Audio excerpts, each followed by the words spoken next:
പശ്ചിമ ബംഗാളിലെ മുർഷിദാബാദ് നഗരം കണ്ട വൈസ്രോയി റോബർട്ട് പറഞ്ഞത്, ഇതിനെ അപേക്ഷിച്ച് ലണ്ടൻ നഗരം ഒന്നുമല്ല എന്നാണ്.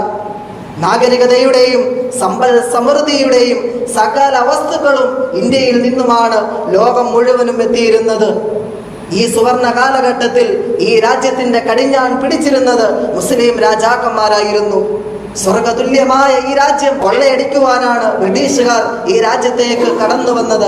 ഈ രാജ്യത്തേക്ക് കടന്നു വന്ന് നുരഞ്ഞു കയറി ഭരണകൂടത്തിന്റെ മുഴുവൻ മേഖലകളിൽ നിന്നും ഇന്ത്യക്കാരെ പുറത്താക്കുകയും ഇംഗ്ലീഷുകാരെ നിയമിക്കുകയായിരുന്നു. വിദ്യാഭ്യാസ മേഖലയെ തകിടം മറിച്ചു. ഇന്ത്യക്കാരെ മുഴുവനും അജ്ഞതയിലേക്ക് തള്ളിയിടുകയായിരുന്നു. പാഠശാലകളെ തെരഞ്ഞു പിടിച്ച് തകർത്തു കളഞ്ഞില്ലേ? രാജ്യം ക്ഷാമത്തിന്റെയും ദാരിദ്ര്യത്തിന്റെയും സാഹചര്യത്തിലേക്ക് കൂപ്പുകുത്തി. ലക്ഷക്കണക്കിന് ആളുകൾ വിശന്ന് കിടന്നു മരിച്ചു. വ്യാപാര വ്യവസായങ്ങൾക്കും കൃഷികൾക്കും പലതരം അക്രമപരമായ നികുതികൾ ചുമത്തപ്പെട്ടു.